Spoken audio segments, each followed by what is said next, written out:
This video explains how to set up Direct SIP on all Videx IPure devices. Let's get started. Sign up and download the IPure Wizard software from the following address. Before continuing, please complete the following essential setup steps. First, ensure the device firmware is updated to the latest available version. Next, assign either a static IP address or a DHCP reservation to each SIP device.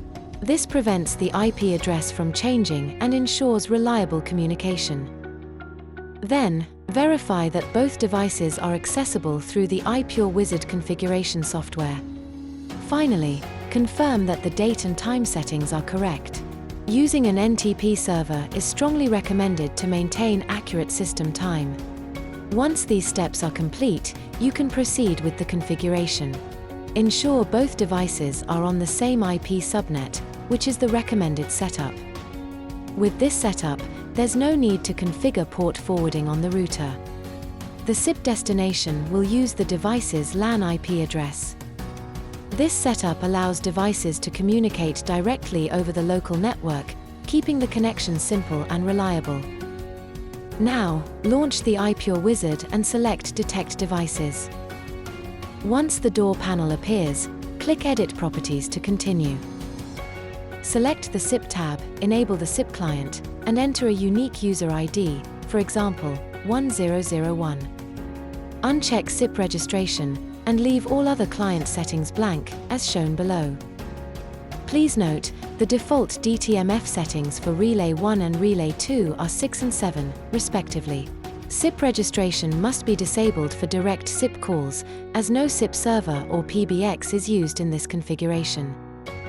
Select the Buttons tab, then from the drop-down list, choose the call button that will be used for direct SIP. Next, select either Direct IP SIP call for a single device, or multiple if you need to call several SIP videophones simultaneously. Next, select Direct IP SIP call multiple. Then enter the local IP address and SIP port number for the videophone, or videophones, in the field below as shown.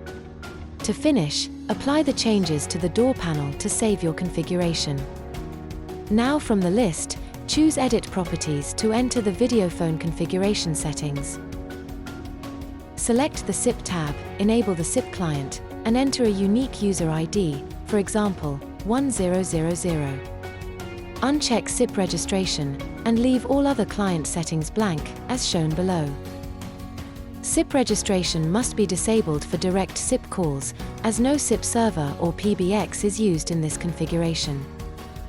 Select the Intercoms, Cameras, and Services tab, then from the drop-down list, choose the SIP Voice over IP device, Direct IP. Enter the door panel's IP address and port number, then add a descriptive name in the field below. Once complete, click Save to add the door to the address book on the left-hand side. Now, navigate to the Buttons tab and then select the Key Icon tab. From the drop-down menu under In Conversation and Calling, select Send DTMF. Then, enter the DTMF tone required for the open command. In this example, the default value 6 is assigned to Relay 1. Click Apply to save all changes to the videophone, then release the devices.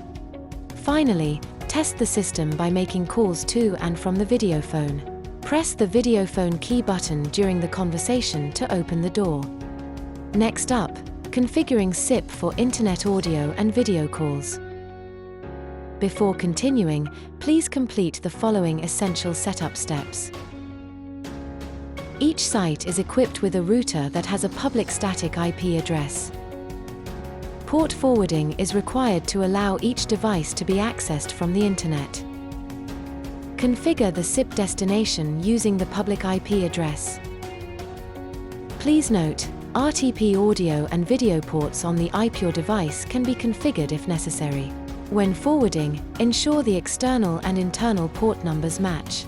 In this example, each device uses the default internal SIP port 5060, which is translated to a different external port on the router's public IP address.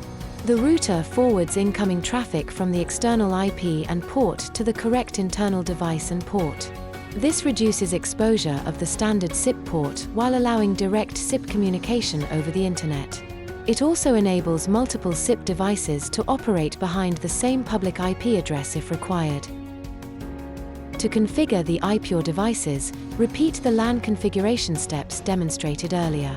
However, this time substitute the public IP address and external port numbers for both the call button on the door panel and the camera setting on the video phone, as shown below. Finally, adding port forwarding rules. In this example, we will use a BT router to configure the port forwarding rules required for Internet communication. Navigate to Firewall, then Port Forwarding. Select the option to create a new port forwarding rule. Add a descriptive name, input the IP address for the device, ports and protocol, UDP, TCP not required, as shown below. Press the plus button on the same row and then Save to save the port forwarding rule. Repeat steps 2 to 4 to add the audio and video rules. In this example, 5004 and 5006 respectively. SIP ALG should be switched on so the router can properly manage and translate SIP traffic. This helps maintain stable call signaling and prevents connection issues when devices communicate through the router over the Internet. Repeat the above steps on the router at the remote site, using the local IP address of the remote Videx device, the selected external SIP port for that site. Thanks for watching.